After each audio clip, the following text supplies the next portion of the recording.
Assalamualaikum warahmatullahi wabarakatuh. Kembali lagi di ABS Channel Asik Belajar Science.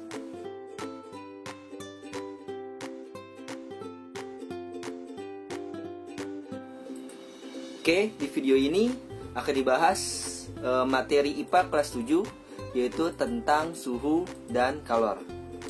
Suhu dan kalor dibagi menjadi 3 bagian. Bagian pertama tentang suhu dan termometer, kedua tentang pemuaian, dan ketiga tentang kalor dan perpindahannya. Di video ini kita batasi hanya bahas tentang suhu dan termometer. Untuk pemuaian, kalor, dan perpindahannya dibahas video lain. Bisa dilihat linknya di description di bawah. Oke, kita mulai bahas tentang suhu dan termometer. Oke, apa aja yang dibahas di materi suhu dan termometer ini? Yang pertama adalah pengertian suhu, kemudian alat ukur suhu, jenis-jenis termometer, skala termometer, konversi termometer, dan membuat skala termometer. Ini akan semua dibahas di video ini. Oke, sekarang pengertian suhu dulu. Apa sih pengertian suhu? Oke, mungkin kamu pernah merasakan bahwa kalau misalnya sedang hujan atau sedang panas, ya, masih akan merasakan, wah, suhunya dingin, akan merasa dingin, ya. Sedangkan saat terik panas, maka akan merasakan suhunya panas. Demikian juga kalau misalnya kamu punya 3 wadah air yang masing-masing diisi dengan air panas, air biasa, dan air dingin. Jika kamu celupkan tangan ke dalam ketiga wadah tersebut, maka akan terasa perbedaannya. Ada yang panas, ada yang biasa aja, dan ada yang dingin. Ya. Dan perbedaan tingkatan panas tersebut, itulah yang disebut dengan suhu. Ada yang panas, oh berarti suhunya tinggi. Misalnya dingin, oh berarti suhunya rendah. Ya. Jadi suhu adalah tingkatan atau derajat panas suatu benda. Semakin panas suatu benda, maka derajat atau tingkatannya semakin tinggi. Semakin dingin suatu benda, maka tingkatan atau derajat panasnya semakin rendah. Betul, ya. Jadi suhu adalah tingkatan atau derajat panas suatu benda. Oke, tadi kita udah bahas bahwa tubuh kita bisa merasakan, oh ini panas, ini dingin. Oke. Pertanyaannya adalah, apakah tubuh kita ini bisa mengukur suhu dengan baik? Nah, mungkin kamu pernah coba juga hal seperti ini. Misalnya sedang hujan, atau mungkin kamu lagi di ruangan ber-AC, menyentuh benda berbahan besi dan juga menyentuh benda berbahan kayu. Maka yang akan dirasakan adalah jika kamu memegang benda yang berbahan besi akan lebih dingin daripada benda berbahan kayu. Apakah artinya besi itu suhunya lebih rendah? Ternyata kalau dites pakai termometer, suhunya sama. Berarti tubuh kita nih belum bisa untuk mendeteksi suhu dengan baik, ya. Contoh lainnya, kalau misalnya kamu ngukur suhu badan, suhu seseorang dengan menggunakan tangan kamu, pasti akan berbeda jika orang lain yang menyentuh orang tersebut. Tuh, ya. Menyentuh tubuh seseorang, wah ini bilangnya panas, oh ini bilangnya nggak terlalu panas, ya. Jadi tubuh manusia belum bisa untuk mendeteksi atau mengukur suhu dengan baik, ya. Maka digunakan alat, yaitu termometer. Maka sekarang nih lagi pandemi corona seperti ini, tidak bisa kita mendeteksi suhu tubuh seseorang dengan tangan kita. Tangan bisa diginiin, ya, nggak akan bisa, ya, karena tingkatan kepekaan tubuh kita untuk mengukur suhu itu belum benar-benar bagus, ya. Jadi digunakan alat namanya termometer untuk mengukur suhu dengan tepat. Nah, termometer itu apa sih? Termometer itu diambil dari bahasa Yunani, yaitu dari 2 kata, termos dan meter. Termos artinya panas, meter artinya mengukur, ya. Jadi termometer adalah alat untuk mengukur suhu secara kuantitatif, artinya ada nilainya, gitu, ya. Jadi tidak hanya, oh ini panas, ini dingin, gitu, ya. Jadi termometer ada nilainya, oh panasnya sekian, panasnya sekian, gitu. Secara kuantitatif, tidak hanya panas, ini dingin, ini panas banget, hangat, gitu, ya. Jadi benar secara kuantitatif, ada nilainya, ada angkanya. Oke, jenis termometer berdasarkan prinsip kerjanya. Ada 3 termometer sini yang dibahas. Pertama adalah termometer zat cair. Dia menggunakan zat cair di dalamnya. Biasanya digunakannya adalah zat cair menggunakan air raksa dan juga alkohol. Tapi termometer jadul, mungkin sekarang sudah jarang banget ditemukan. Paling ada di lab, di laboratorium fisika, itu masih ada menggunakan termometer air raksa, ya, atau termometer alkohol. Tapi untuk di medis udah jarang sekali menggunakan termometer zat cair ini. Jadi prinsip kerjanya dia pakai pemuaian zat cair di dalamnya. Jadi kalau misalnya suhunya itu panas, maka di sini ada garis merah, kalian lihat. Garis merah ini akan naik. Garis merah ini adalah air aksanya nih. Ya, jika dia mengenai sesuatu yang suhunya tinggi, maka akan naik air aksanya. Sedangkan kalau mengenai sesuatu yang suhunya rendah, maka akan turun. Konsepnya adalah pemuaian zat cair di dalam termometer tersebut. Jenis kedua adalah termometer bimetal. Ini pun sangat jarang, ya. Bimetal, konsep bimetal. Bimetal itu artinya adalah artinya dua, metal artinya adalah logam. Jadi dua jenis logam yang disusun, ya, sehingga bisa menjadi termometer. Ini pun sudah sangat jarang sekali terlihat, ya. Nah, yang ketiga, termometer digital dan juga termometer infrared. Infrared sebenarnya juga digital, pakai ini digital juga, cuman beda prinsip kerjanya. Kalau termometer yang digital, dia menggunakan sensor panas elektrik. Nah, ini masih ini udah dipakai di medis, ya. Di medis atau di apotek-apotek pasti jualnya ada termometer digital atau termometer infrared. Termometer infrared ini menggunakan teknologi infrared, jadi dia mendeteksi pancaran infrared yang dipancarkan oleh benda. Kalau bendanya itu suhunya tinggi, maka pancaran infrared yang dipancarkan oleh benda tersebut akan besar. Nah, itu dideteksi oleh termometer infrared tersebut. Ya, termometer digital dan termometer infrared ini yang sedang sekarang dipakai. Ya, kalau untuk termometer zat cair metal itu udah jadul banget, udah hampir nggak dipakai. Ya, termometer digital pasti kamu kalau misalnya di apotek-apotek banyak yang jual termometer digital atau termometer infrared. Ini yang lagi booming banget sekarang, ya, untuk mendeteksi suhu di pertokoan-pertokoan atau di mana itu mendeteksi pasti pakai termometer infrared, atau bisa juga disebut termometer tembak, ya, karena menggunakannya di tembak itu, bentuknya seperti tembakan. Juga jenis termometer berdasarkan kegunaannya, ya, berdasarkan kegunaannya. Ada termometer klinis, ini digunakan untuk mengukur suhu tubuh. Biasanya skalanya adalah 35-42. Nah, seperti yang tadi saya bilang bahwa untuk termometer klinis yang bentuknya seperti ini, ya, menggunakan zat cair, menggunakan air raksa atau alkohol di dalamnya, itu sangat jarang sekali ditemukan. Ya, sekarang pakainya adalah yang infrared atau yang digital. Oke, kegunaan lainnya adalah sebagai termometer laboratorium. Nah, ini masih dipakai di lab IPA ataupun lab kimia, ya, menggunakan untuk mengukur suhu saat praktikum. Yang ketiga adalah termometer ruang. Biasanya untuk mengukur suhu ruangan, ya. Juga di ruangan dipasang ini agar tahu suhu ruangan itu berapa. Tapi bentuk yang seperti ini pun udah jadul banget. Ya, sekarang udah banyak termometer ruangan yang berbentuk digital juga. Tuh. Nah, jenis termometer berdasarkan skala termometernya sekarang. Oke. Di Indonesia sekarang nih kita kenalnya pakai skala Celsius, ya, pasti, ya. Oh, suhu sekarang ini panas banget, biasa 36 derajat Celcius gitu. Pakai derajatnya Celcius. Tapi ternyata di luar negeri pakai skalanya beda. Contohnya, di berbagai negara Eropa itu menggunakan skalanya Reaumur, derajat R. Kalau di Indonesia derajat C, Celcius. Tapi kalau di Eropa, beberapa negara di Uni Eropa dia menggunakan skalanya Reaumur. Dan Amerika beda lagi, dia ternyata menggunakannya adalah Fahrenheit, derajat F, tuh, ya. Tapi secara internasional, satuan internasional dari suhu adalah pakainya bukan Celsius, Reaumur atau Fahrenheit, tapi pakainya adalah Kelvin, ya. Di ini ada 4 skala termometer yang terkenal di dunia: Celsius, Reaumur, Fahrenheit, Kelvin, ya. Di Indonesia biasa pakai Celsius, di Uni Eropa biasa pakai Reaumur, Amerika biasa pakai Fahrenheit. Tapi secara internasional, satuan internasional dipakai adalah satuan Kelvin. Dan apa sih bedanya itu antara Celsius, Reaumur, Fahrenheit, Kelvin? Oke, jadi setiap termometer tersebut ada batas atas dan batas bawah. Nah, titik tetap bawah dan titik tetap atas. Titik bawah artinya adalah skala termometer saat es melebur. Itu disebut titik tetap bawah. Sedangkan titik tetap atas itu adalah skala termometer saat air mendidih.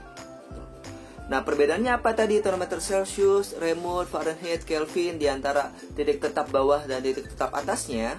Ya, sekarang kita bahas.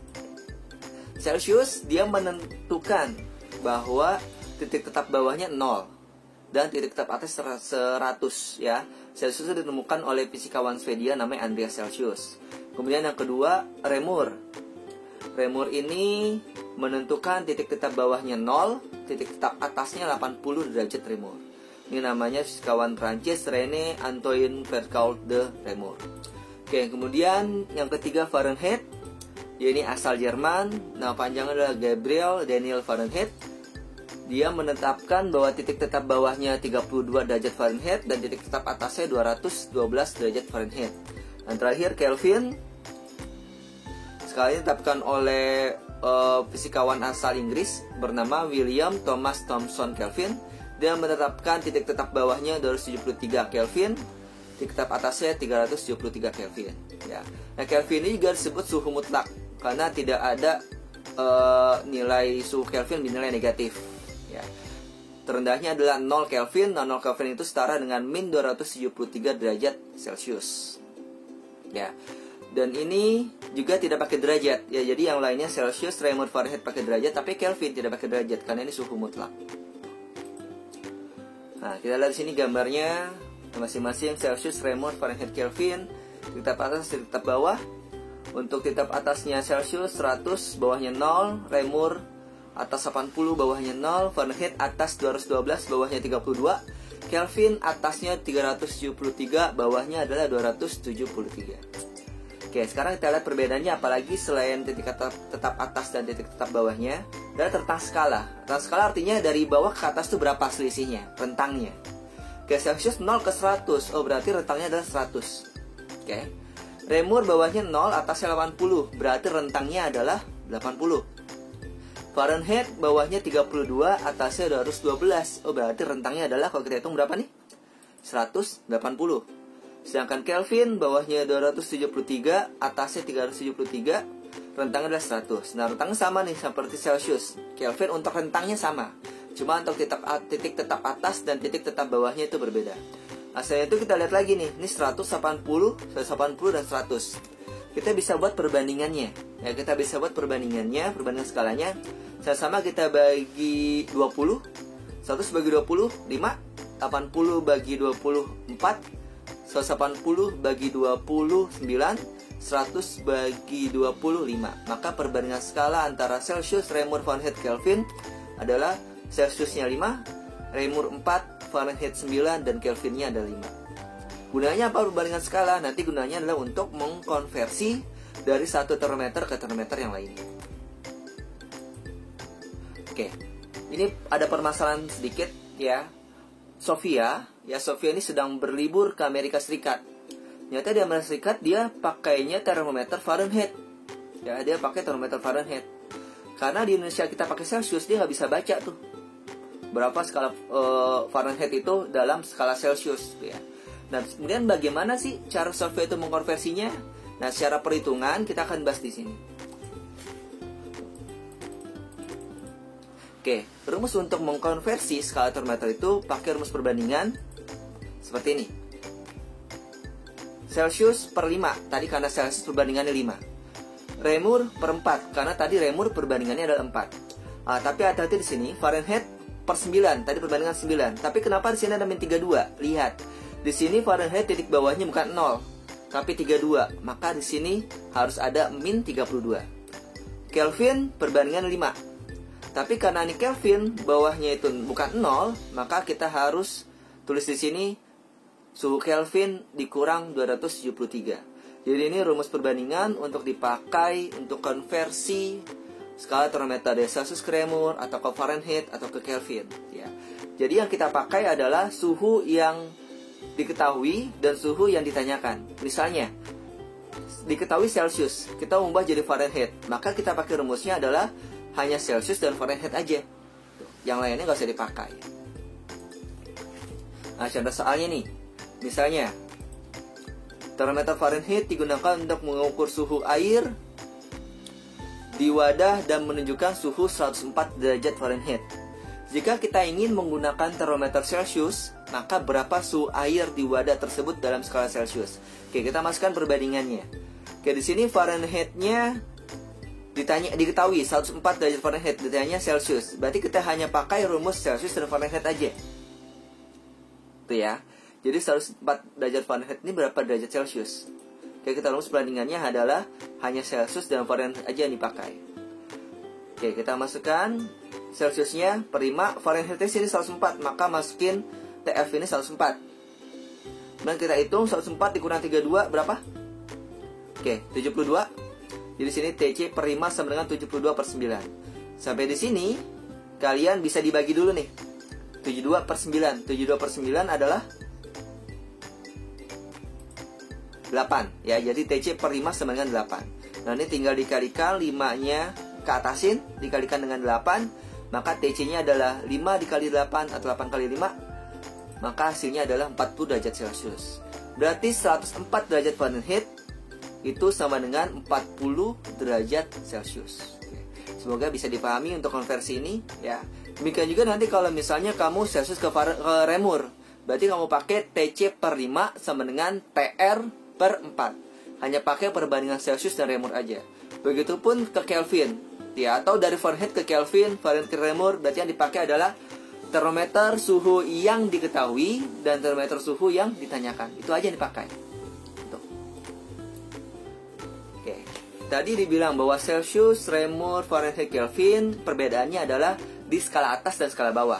Nah, bisa gak sih kita membuat skala termometer sendiri? Bisa. Ya. Caranya sama kayak mereka semua. Harus menentukan dulu titik tetap atas dan titik tetap bawahnya. Ya. Jadi langkahnya adalah kita tinggal menentukan titik tetap bawah dan titik tetap atas sesuai kemauan kita aja. Tuh. Nah, contohnya di sini. Abdul ingin membuat skala termometer sendiri. Ia memasukkan termometer ke dalam es yang sedang melebur. Ternyata dia menetapkan suhunya itu 20 derajat A, 20 derajat Abdul.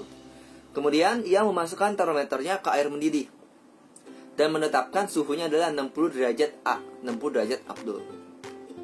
Maka di sini, jadi sekarang Abdul sudah punya termometer sendiri. Dan titik tetap bawahnya 20 dan titik tetap atasnya 60 derajat Abdul. Ya, jadi untuk membuat skala termometer sendiri kita hanya menentukan titik tetap bawahnya berapa dan titik tetap atasnya berapa. Ingat, titik tetap bawah adalah skala termometer saat es melebur, sedangkan titik tetap atas adalah skala termometer saat air mendidih. Nah, sekarang pertanyaannya, misalnya kita sudah punya termometer sendiri, skala termometer sendiri, bisa gak dia dikonversi ke termometer lain, misalnya ke termometer Celcius atau ke termometer Fahrenheit? Kalau bisa gimana caranya? Oke, perhatikan. Rumusnya adalah seperti ini nanti. Untuk mengkonversi skala termometer tertentu ke skala termometer yang lainnya, ya. Tetap ya, ada atas, ada bawah, ada tengah. Nah, kalau dari saya simple gini aja. Untuk masing-masing termometer, rumusnya adalah ini X tengah ya. Ini atas, tengah, bawah. Atas, tengah, bawah. Gitu ya. Maka rumusnya adalah tengah kurang bawah per atas kurang bawah. Pasti gitu. Tengah kurang bawah per atas kurang bawah. Gitu aja simpelnya. Ya, tengah kurang bawah per atas kurang bawah sama dengan tengah kurang bawah per atas kurang bawah. Tinggal dilihat aja yang atas bawah, ya atasnya mana, tengahnya mana, bawahnya mana. Oke, kita ke contoh. Oke, misalnya nih, Dava mempunyai skala termometer sendiri dengan titik bawahnya 20 derajat D, 20 derajat Dava. Dan titik teratasnya dia menentukan 180 derajat D. Ia menggunakan termometernya untuk mengukur suhu air dan menunjukkan nilai 60 derajat D. Jika air itu diukur dengan termometer Celcius, maka berapa nilai yang ditunjukkan termometer Celcius tersebut? Oke, kita membutuhkan 3 titik aja. Oke ya, atas, tengah, bawah. Atas, tengah, bawah. Untuk masing-masing termometer, atas, tengah, bawah. Oke, kita ke termometer Dava dulu, termometer D. D atas 180, nih dilihat ya. Titik tetap atas Dava adalah 180. Kemudian titik tetap bawahnya adalah 20. Tengahnya berapa? 60 ini. Ya, tengahnya adalah 60. Kemudian untuk Celcius, atasnya ini nggak perlu diketahuin, kamu harus dihafal. Seperti yang tadi ya. Untuk Celcius atasnya adalah 100, bawahnya ada 0, yang tengahnya berapa? Ini yang kita mencari. Ya, atas, tengah, bawah. Atas, tengah, bawah. Oke. Setelah kita tulis, kita masukin ke rumus tadi. Ya, tengah kurang bawah per atas kurang bawah. Tengah kurang bawah per atas kurang bawah. Dan juga untuk mempermudah perhitungan, kita buat yang ditanyakan ada di kiri. Kita harus mencari Celsius, maka Celsius ada di kiri. Jangan kamu taruh Celsiusnya di kanan. Yaitu untuk mempermudah perhitungan. Oke, kita masukin angka-angka yang diketahui. C-nya belum ada, maka C kita tulis C. C bawah adalah 0. Ya, C bawah ada 0, C atas adalah 100. C bawah 0, kita masukin di sini. Kemudian D kita ada nih 60 tengah, ya. D bawah ada 20, D atas 180, D bawah 20. Nah, oke, yang bisa kita hitung, C kurang 0, C. 100 kurang 0, 0. 60 kurang 20, 40. 180 kurang 20, 160. Oke, kita masukin di sini. Oke, setelah ini diapain? Oke, kalau ada yang bisa kita coret, kita coret. Nah, ini ada nih, 40 sama 160. Bisa kita sama bagi 40. 40 bagi 40, 1. 160 bagi 40, 4. Maka akan seperti ini. Oke. C per 100 sama dengan 1 per 4. 1/4 dari 40 per 160 ini kita ringkas. Oke, setelah ini diapakan? 100 kita ke kananin. Kita buat perkalian aja. 100 kali 1, 100. Tinggal dibagi 4. Ya, di C sama dengan 100 dibagi 4. Berapa? 100 bagi 4 sama dengan 25 derajat Celcius. Oh, berarti termometer Dava ini yang menunjukkan dia 60 derajat Dava itu nyata setara dengan 25 derajat Celcius. Oke, semoga bisa dipahami. Oke, cara mudah tadi saya bilang rumusnya tengah kurang bawah, atas kurang bawah. Oke, maka kamu tentukan dulu mana tengah, mana atas, mana bawah. Oke, tinggal dimasukin aja nih, tinggal hitung-hitungannya aja. Ya, tinggal pengurangan sama untuk perkalian silang di sini, hati-hati. Oke, demikian materi tentang suhu dan termometer. Kurang lebihnya mohon maaf, semoga bisa bermanfaat untuk murid-murid semua dan juga untuk guru-guru yang membutuhkan bahan ajar untuk diajarkan ke murid-muridnya. Oke, terima kasih. Assalamualaikum warahmatullahi wabarakatuh.